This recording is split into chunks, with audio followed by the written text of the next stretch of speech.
Hello and welcome back to Tree of Statism. I'm Noel Goodman. Today we're going to be talking about different voting systems in different democracies. Not all democracies are the same. Some democracies have presidential systems and some have parliamentary systems. And different democracies have different fail-safes to protect themselves. But today we're going to be talking about an unfortunate fact. Your vote has been cancelled. Today we're going to be talking about a few different voting systems, and for lack of a better term, I shall call the first one districtal first past the post. In districtal first past the post, uh, there is a district, and the first past the post gets the entire district's representation. That is to say, could have gone 10% of the vote or 90% of the vote, you still get an equal amount of seats, and you kind of cancel out all the losers.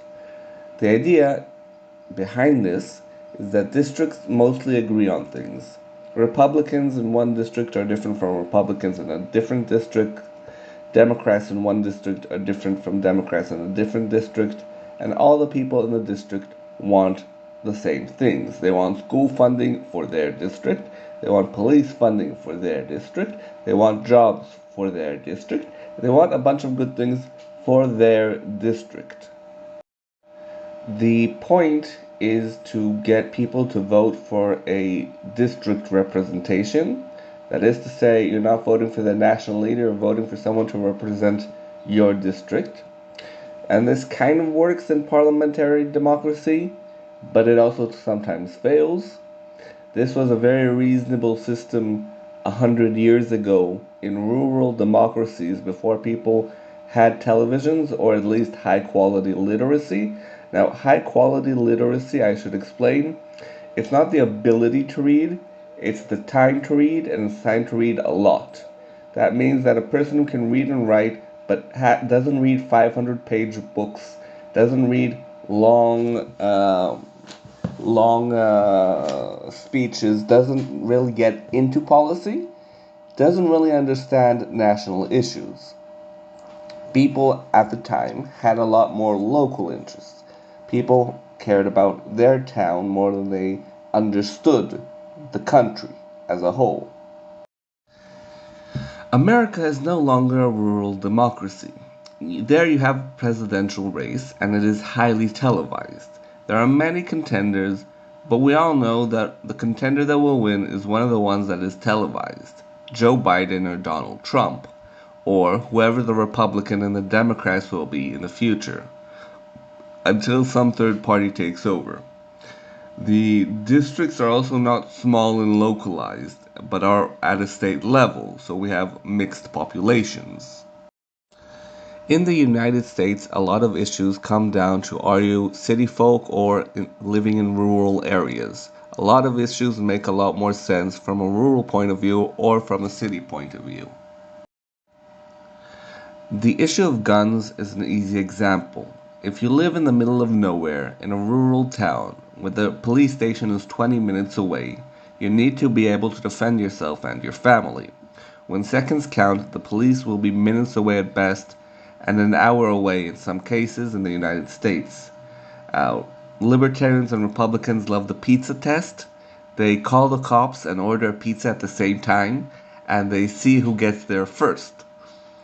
The property is also usually large enough to be far away from your neighbors. If they fire guns, it's very unlikely to hit people on your property, in your house.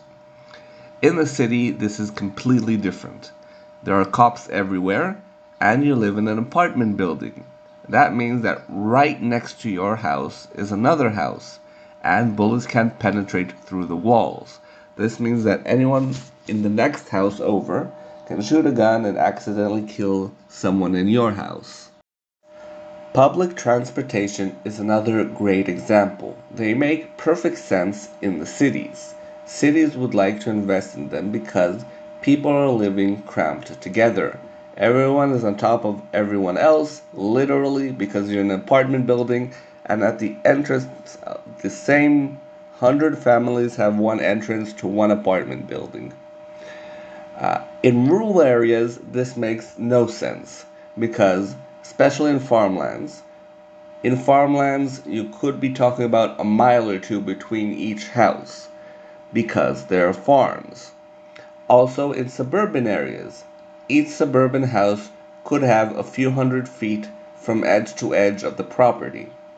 This means that driving down the street with 20 houses could be an issue of a mile or two, or walking down the street takes you a mile or two because you need to reach the bus station 20 houses away from you. Driving is not an optional because the public transportation can't work like that. You can't have too many bus stops or else there will be too many stops. You need people concentrated together, and uh, walking to a bus station doesn't make sense in this context. Uh, in cities, however, because public transportation makes so much sense, courtesies are not optional because everyone is crammed together on the train. You cannot uh, cross someone's boundaries, they must be respected because you're stuck together, all together in one big train. Church and state are another great example. In a small town, you are all of the same religion. You likely all go to the same church. When the neighborhood is mixed, everyone goes to a different church, mosque, or synagogue. You're not necessarily even at the same religion. When everyone is the same denomination, praying in a school is not an issue because you all believe in the same God and you all go to the same church. Having morning prayers together is actually quite easy. When there are 20 different denominations in the school, and every class has a few denominations at least, it's hard to have everyone pray in the same direction, especially when a lot of religions like Judaism and Islam and Christianity forbid you from praying to the wrong gods.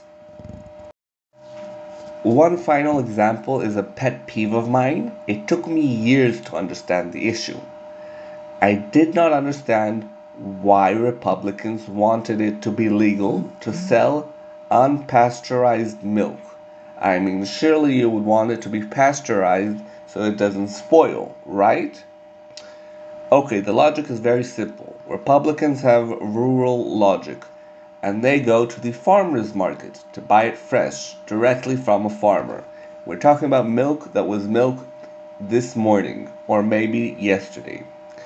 They do not want you to add chemicals that will make the milk last longer than you're going to keep it in your fridge. That is to say, if it was milk this morning, it's going to be gone by the end of the week.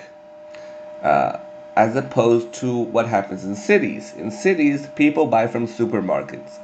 God only knows how long ago it was milked. We don't know what the conditions are, and we need it to be highly regulated so that corporations don't cut corners. This leads us to the major problem in American voting. Americans vote for their president in large districts that are mixed. They have rural areas and city areas voting in the same state, and therefore one area is going to cancel out the other in one way or in one direction or the other. In the United States, the rural areas vote Republican and the cities vote Democrat. The issue of purple states usually comes down to do cities cancel out small towns or vice versa.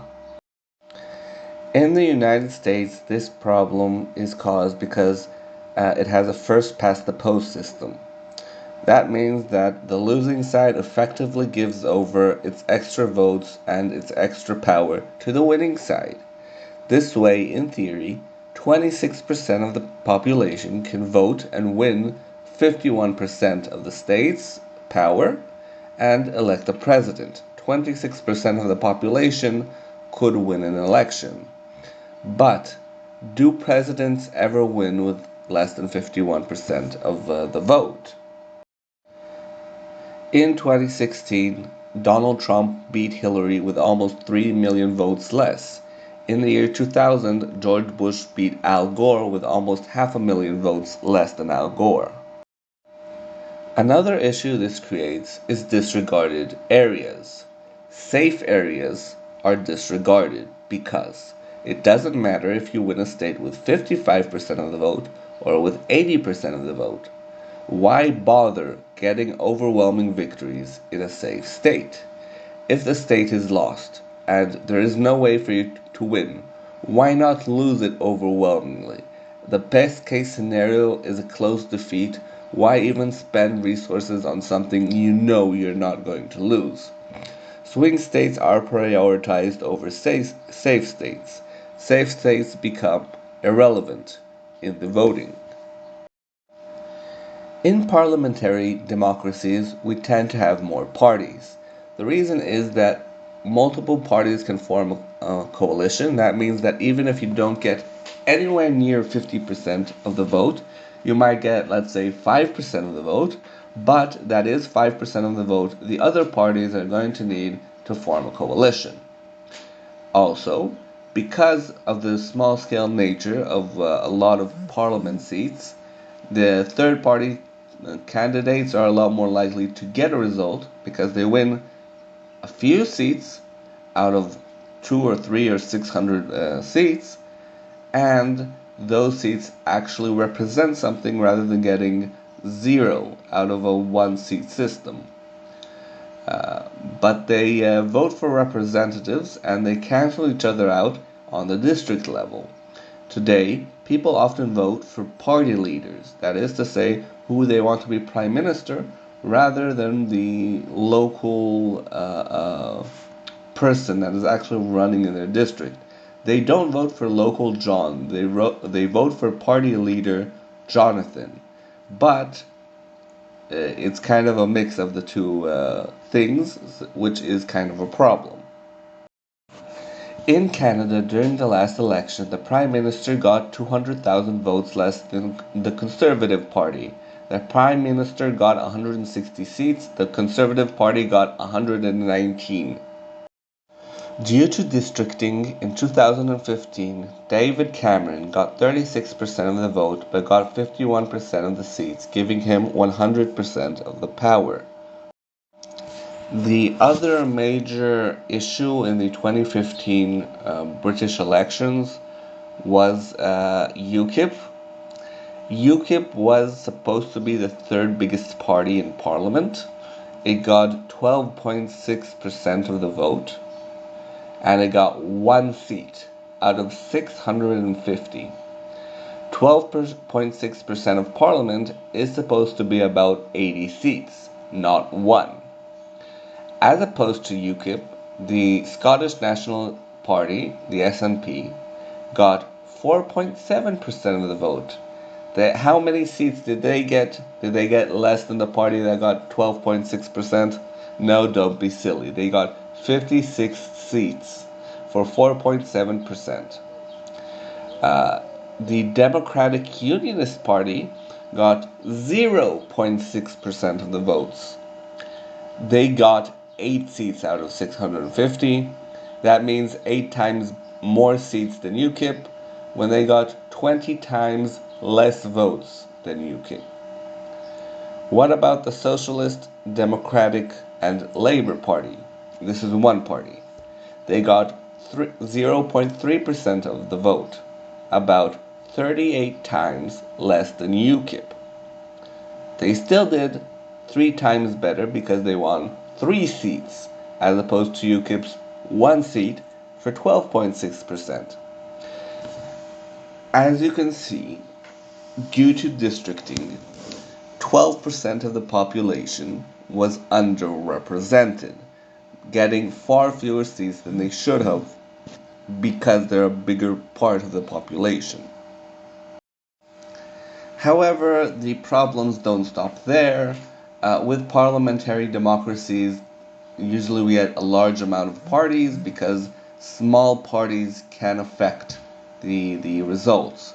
And getting 2 or 3% of the vote can actually add up to some power. In Israel, this is an absolute catastrophe.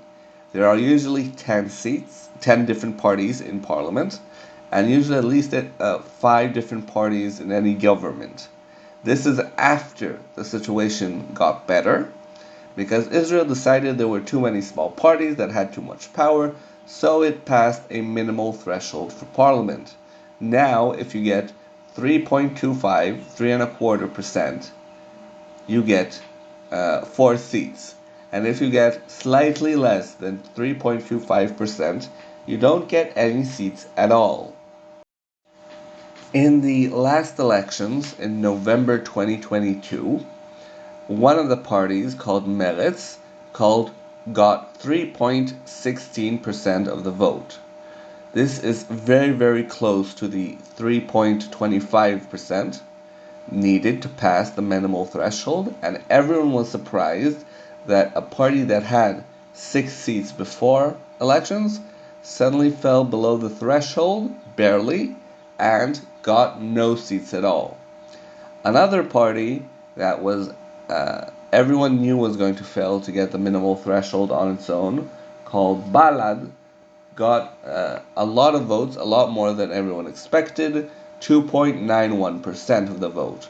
They still got no seats.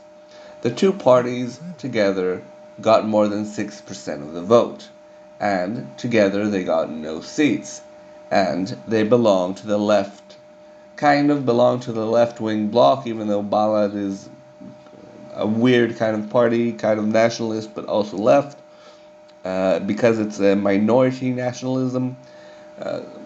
Doesn't matter. The left got 6% of the vote that didn't translate into seats. Now, the current government has 64 seats out of 120, and if both of those parties had passed, if there was no minimal threshold, the split would have likely been 60 seats against 60 seats, meaning that this current government has been erected because the minimal threshold law kept certain left-wing parties out of parliament. Is kind of an accident, and this government should have been kind of gotten a 50-50 result, making it impossible for this government to become government. Another problem Israel has is a long list system. This leads to people voting for party leaders without knowing whom is actually on the chopping block. If we, for example, say there's a party with 20 seats, few people know or care whom is number 21. They vote for the party leader. A lot of them don't know half the people on the list that they're voting for. My recommendation is that we should try a multi-seat district system. Let's say 10 seats per district. This way less votes are cancelled out. In the current system in Britain, for example, there are places where 30% of the vote can cancel the other 70% of the vote because only one person gets the seat. But if we have a 10-seat district, then each 10% of the district gets a vote, and it matters less where you are because the districts are big. But also, the list is short enough to make it very, very local. You know who's on the list. We're not looking at a long list of 30 or 40 people, and we're not looking at multiple lists of 30 or 40 people to try to determine who's going to be elected where. This way, I think, is going to represent the population significantly better than district voting.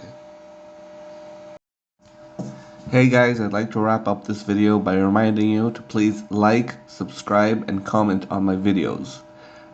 All these things really help me out with the algorithm. If you have criticisms or think I can improve, comment. I'd like to get some feedback.